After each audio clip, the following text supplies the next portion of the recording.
Para crear un plazo fijo dentro de la aplicación de Banco Santander, lo que tenemos que hacer es muy sencillo. Vamos a ingresar a la aplicación. Recuerden que si todavía no la tienen, no se preocupen. En la descripción de este video les voy a estar dejando un enlace para que la puedan descargar de manera segura. Una vez que validen todos sus datos, que ya tengan acceso a la misma, nos vamos a lo que es el panel principal y vamos hasta la opción que dice Más acceso. Seleccionamos ahí. Acá vamos a encontrar un montón de opciones. Deslizamos hacia abajo hasta encontrar la opción que dice plazos fijos. Seleccionamos ahí. Acá seleccionamos la opción que dice tenencia. Luego seleccionamos la opción que dice invertir.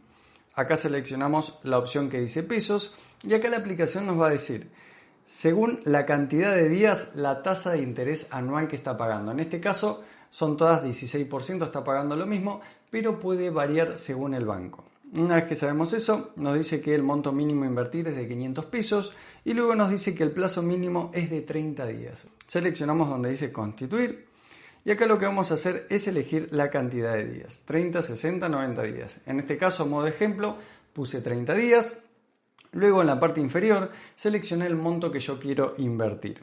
Una vez que puse ese monto, la aplicación me va a decir el día que estaría armando este plazo fijo y cuándo se vence. La fecha de vencimiento quiere decir que una vez que se cumpla ese plazo, se va a acreditar en mi caja de ahorro lo que es el capital más los intereses generados. Si vamos acá abajo, la aplicación nos va a decir cuánto es el dinero que nosotros invertimos y cuánto es el dinero que vamos a recibir de más de intereses generados cuando terminemos el plazo. Luego nos va a decir cuánto es el total que se acreditaría en nuestra caja de ahorro al finalizar ese plazo.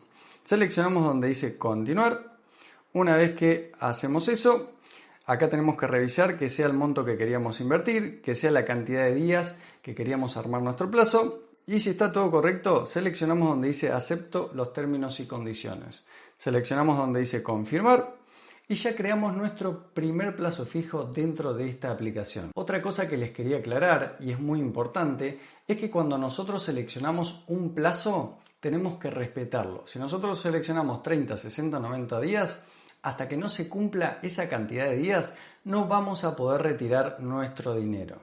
En caso de necesitarlo, lamentablemente tenemos que esperar a que se termine el plazo, que se termine el día, el vencimiento y que el dinero se acredite en nuestra cuenta. No se puede retirar antes. Cualquier duda o consulta que tengan sobre este tema, me la pueden dejar en la parte de los comentarios, que no tengo ningún problema en ayudarles. Sin más nada que decir, les mando un abrazo enorme y que anden muy, pero muy bien.